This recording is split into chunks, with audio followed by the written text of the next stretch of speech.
Top 10 college degrees for high income in the Philippines and beyond 2025. So Dad, sa mga nakalap natin, let's start with number 10. Number 10 is BS in Business Administration or Entrepreneurship. No? Plus, dapat may Master's Business Administration. Kasi napakalaki ng potential nito, especially kung you will join mga malalaking kumpanya, mga multinationals o yung mga BPOs. Malaking potential na makaangat ka, tumaas ang sweldo mo kung ikaw ay magtatagal sa mga kumpanyang yun at masigasig ka. And of course, kung gusto naman maging private, freelancer, individual na business admin graduate na may MBA, pwede ka maging consultant o financial consultant. Kaya lang, syempre dapat magaling ka rin sa marketing para marami kang makuhang kliyente. Sa ating nakalap, magkano yung kinikita nila more or less? So, ang estimated income can vary very widely, no? So, can be 30,000 a month to sky's the limit. Kasi marami mga sources of income pag business management or entrepreneur ka. Stock market, trading, consultation, or doing any kind of business. Number 9 sa listahan natin is BS, Bachelor of Science in Aviation. No? Either pilot training or aircraft maintenance. Yan, malaki na ang pangangailangan niya katulad ng mga nabanggit natin kasi nga napakarami mga airline na nagdadagdag ng mga eroplano at syempre kinakailangan may magpalipad niyan at the same time may mangumpunin niyan. Sa datos natin, magkano nakita mong kikitain nila? Sa mga pilots, usually around 150,000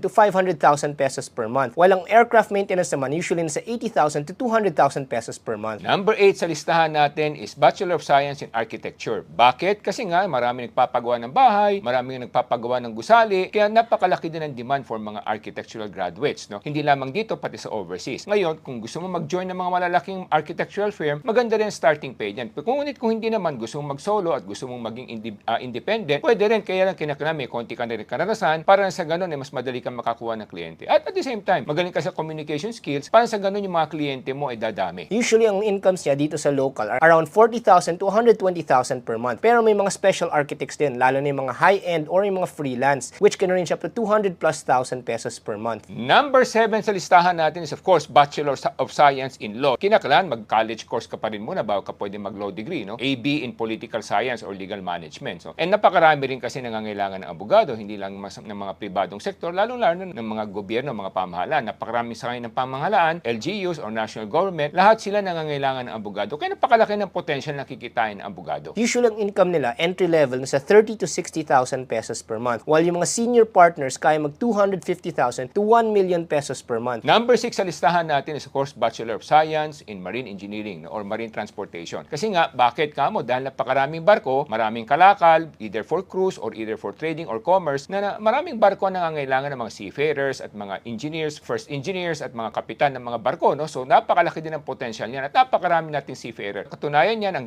ating bayan ay kumikita ng napakalaking mga remittances ng mga nire-remit ng mga OFWs natin ng mga seafarers. Magkano yung kanilang kinikita sa estimate? Usually, mga kinikita niyan, overseas, no? Hindi lang Philippine or local based, nasa 150,000 to 500,000 plus per month. Yes, kaya nga nakikita natin mga kapitan ng barko, kadalasan yung iba pa dyan, may kumikita ng humigit kumulang 1 million din. No? Now, balikan natin yung number 5, no? Bachelor of Science in Engineering, either civil, electrical, mechanical, ECE, or industrial. No? Marami rin nangangailangan ng mga engineers. Bakit kamo? Dahil nga katulad sinasabi natin, habang nagiging progresibo ang isang ekonomiya, maraming mga pinapatayong gusali, kalsada, irigasyon, dam, at kung ano-ano pa. Kaya nga napakalaki na pangangailangan sa mga civil engineers, electrical engineers, mechanical engineers, ECEs. And ngayon, magkano kinikita nila more or less? Sa local economy, usually mga 30 to 100,000 pesos per month. 30,000 to 100,000 pesos per month yung mga may experience na. While yung mga nasa abroad, 150,000 to 400 plus thousand pesos per month. Once again, for those who have experience already. Number 4 sa listahan natin is Bachelor of Science in Computer Science, Bachelor of Science in Information Technology or Software Engineering. Katulad sinabi natin, marami kasi mga nangangalakal, maraming kumpanya, maraming sangay ng pamahalaan, lahat sila gumagamit ng computer, no?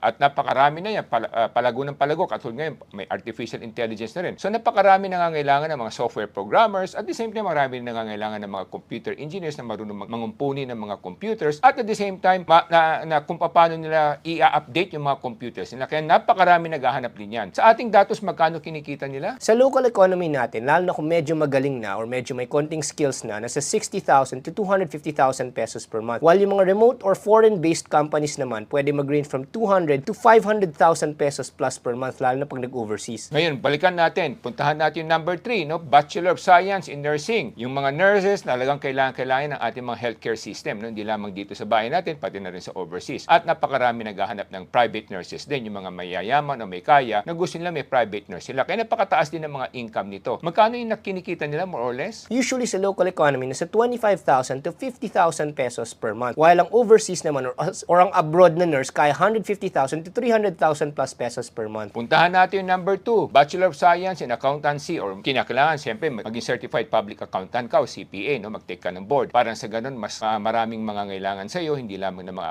audit firms o accounting firms. Pero lahat na, pribado o pamahalaan, lahat sila nangangailangan ng mga accountant at ang mga CPA hanggat maaari. No? Parang sa ganun, may mag-aayos ng kanilang mga libro at mag-aayos ng kanilang mga financial reports. Sa ating datos, magkano kinikita nila more or less? Usually, kumikita yung mga entry level or may konting experience from 30,000 to 50,000 pesos per month, while yung mga senior roles or even overseas can range from 200,000 to 500,000 plus pesos per month. Ngayon, puntahan natin yung number 1 na college course or college degree na pwede magbigay sa inyo ng napakalaking income. Ito ay walang iba kung hindi Doctor of Medicine. Ngayon, napakahabang kurso niyan, no? Kasi nga kadalasan yan, kinakailangan may Bachelor of Science degree ka muna na 4 years tapos pwede mag-take ng medicine, ano? So, dalawang kurso yan iti-take mo, 4 na taon yan, more or less 8 taon. Tapos mag-internship ka, tapos magbo-board ka, pagkatapos mag-residency ka pa. So, siguro humigit ko muna ang gugugulin mo dyan 10 to 11 years, no? Para sa ganun makapag-practice ka. Ngunit, pag nakapag-practice ka na, at lalo na kung meron kang specialization, katulad yan, kung halimbawa naging cardiac surgeon ka, or